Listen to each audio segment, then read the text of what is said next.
Bonjour à toutes et à tous. Le Journal Club d'aujourd'hui s'intitule Remdesivir in adults with severe COPD-19 a randomized double-blind placebo-controlled multicenter trial. L'étude a été publiée il y a 4 jours, le 29 avril 2020, dans Lancet. Et elle a été faite en Chine. Alors, pourquoi les auteurs ont-ils décidé d'étudier en particulier le RDS ? Eh bien, c'est parce qu'il est efficace sur des modèles animaux et que, comme par ailleurs, à date, aucun autre médicament n'a démontré être efficace.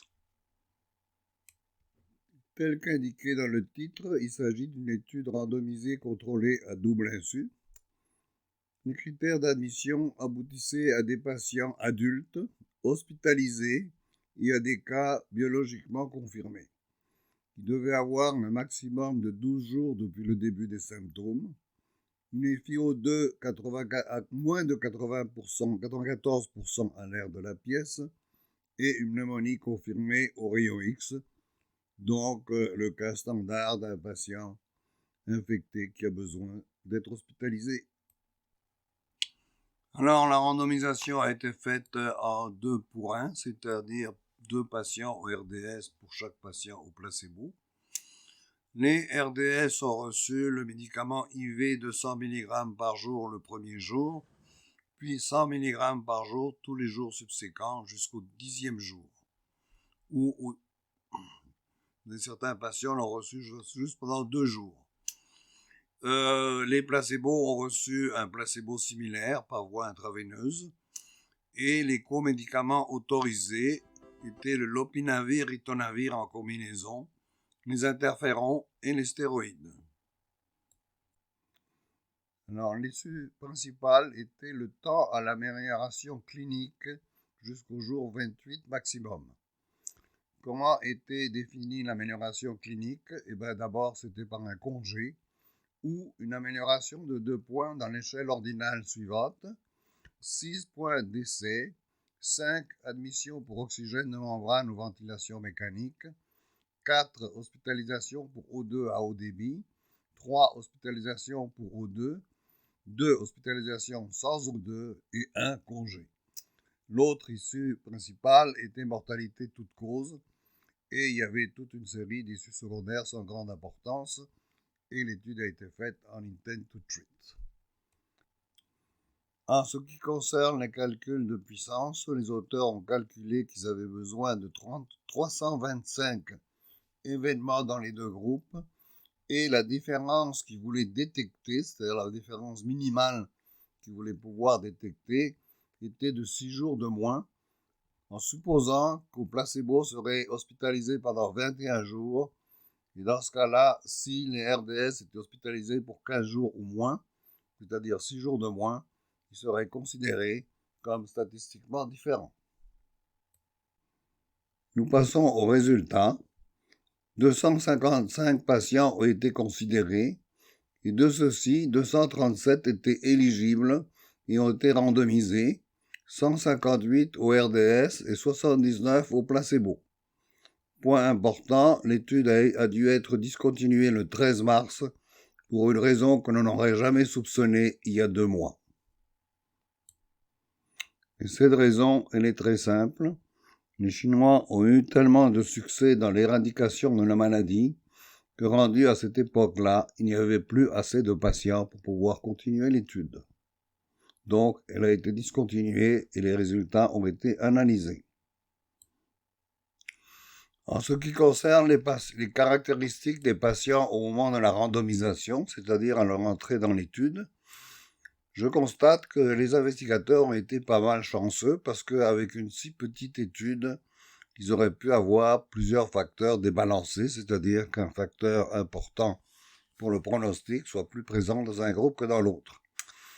Alors, ce que je détecte comme différence, c'est que en ce qui concerne les hommes, ils étaient 65% au placebo et 56% au RDS.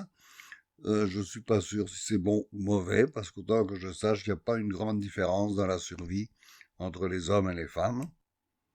Par contre, il y a une différence que je considère importante dans les patients qui ont eu besoin d'être ventilés mécaniquement, car ils étaient de 7% au RDS et de 13% au placebo, donc un groupe de patients placebo quand même pas mal plus malades que les patients au RDS. Alors, les résultats ne sont pas du tout encourageants.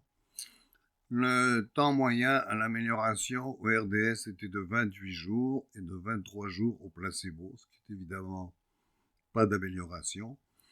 Et en ce qui concerne la mortalité totale, elle était de 14% dans le groupe placebo et 13% dans le groupe...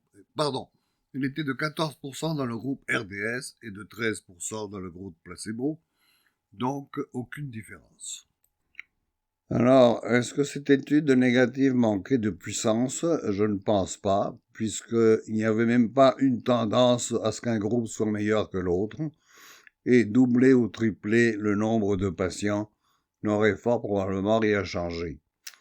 La bonne nouvelle, par contre, c'est que le médicament est bien toléré et les effets secondaires sont presque pareils au placebo et au traitement actif. Ce que je vous montre ici, c'est les cotes à la bourse de la compagnie Gilead Sciences, qui est la compagnie qui a développé et éventuellement commercialiserait le RDS. Alors, vous pouvez constater qu'il y a une variabilité énorme, des sauts de 10% d'un jour à l'autre. C'est-à-dire qu'on savait tous que l'étude était en cours et il y avait certainement des gens qui essayaient de spéculer sur le résultat parce que Gilead Sciences étant une petite compagnie, si ce médicament se rend sur le marché, ça va avoir un impact énorme sur leurs bénéfices et leur cote en bourse. Alors vous voyez une variabilité énorme de gens qui essayaient de deviner quels seraient les résultats. Et évidemment, si vous connaissez les résultats et que vous pariez en bourse, vous allez en prison. Alors, ce que vous voyez ici avec la flèche rouge, c'est ce qui est arrivé le jour avant, c'est-à-dire la journée où Donald Trump a annoncé que ce médicament avait donné des résultats très encourageants dans une étude faite en Chine.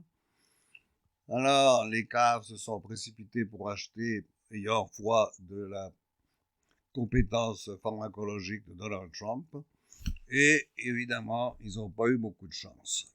Parce que le lendemain, ce serait la flèche en rouge. L'étude a été publiée, les gens ont pu la lire et comme vous voyez, ils ont été extrêmement déçus et les cotes en bourse sont tombées. C'est-à-dire que ceux qui avaient acheté à 94 sur la foi de la compétence de Donald Trump, eh ben, ils ont pris une sacrée claque. Alors, information complémentaire très importante, le NIH, sa division d'allergies et maladies infectieuses, ont annoncé les résultats de leur étude sur COVID-19 et ils ont trouvé des résultats très encourageants. Ils ont trouvé que le temps à la récupération était de 11 jours avec le RDS alors qu'il était de 15 jours avec le COVID-19, ce qui est cliniquement et statistiquement significatif parce que moins de 4 jours de moins à l'hôpital, c'est considérable pour le bien-être du patient, mais aussi pour les coûts du système et la libération du lit pour d'autres patients. En ce qui concerne la mortalité, et là, c'est là que ça se corse, les auteurs disent qu'ils ont regardé, suggèrent un bénéfice quant à la survie. La mortalité au RDS était de 8%, alors qu'elle était de 11,6% au placebo, ce qui donne un P de 0,059. Donc, très très légèrement au-dessus de la valeur arbitraire considérée comme statistiquement significative, qui, comme vous le savez, est de 0,05.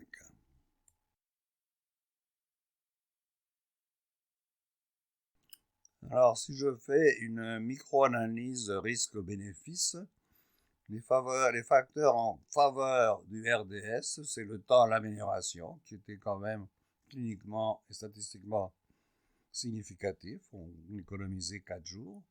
Le médicament est bien toléré et je considère comme un facteur pour le médicament le fait que la mortalité était de 0,059. En effet, comme je vous l'ai souvent dit, je ne vois aucune raison pour laquelle le P de 0,05 doit être le facteur limitant dans toutes les études, sur tous les médicaments, sur toutes les maladies. Je pense qu'au contraire, le P doit être ajusté en fonction de chaque étude. Dans ce cas, ce que le P veut dire, c'est que si j'accepte de donner du RDS à mes patients et qu'en fait, il n'est pas utile, la probabilité que ceci ait lieu est de 0,059. Donc disons qu'elle est de 6%. Est-ce que je suis prêt à prendre le risque de donner ce médicament à mes patients, vu qu'il n'a pas d'effet secondaire ou quasiment, et que je n'ai pas d'autre alternative si j'ai 6% de chance de me tromper? Eh bien, ma réponse à moi, c'est oui. Aucun doute.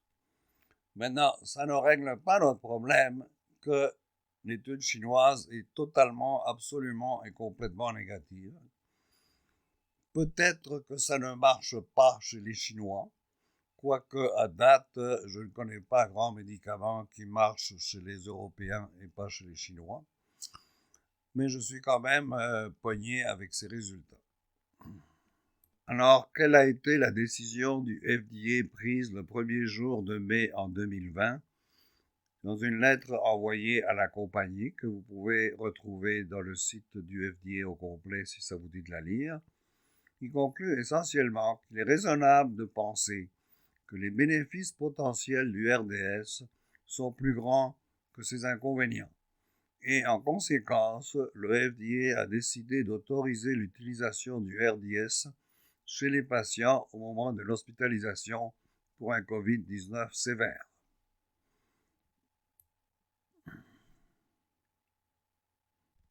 Alors, que va faire Santé Canada?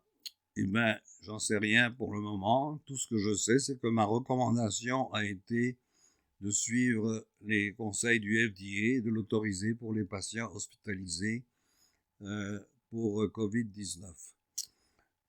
Évidemment, ça me force à ignorer l'étude chinoise, mais quand je mets toute l'information ensemble, vu la gravité de la maladie, vu qu'il n'y a pas d'alternative, et vu qu'il y a relativement peu d'effets secondaires, ben je suis prêt à prendre le pari de autoriser l'autorisation du RDS dans le COVID-19, même si j'ai 7% de chance, 6% de chance de me tromper. Alors, c'est tout pour aujourd'hui. J'espère que cela va vous être utile. Et je vous remercie pour votre attention et je vous souhaite de tenir bon soin de vous. Par ailleurs, il va être annoncé par Lorraine en courriel que dorénavant, une fois par semaine, je me mettrai à votre disposition pour répondre à vos questions et commentaires.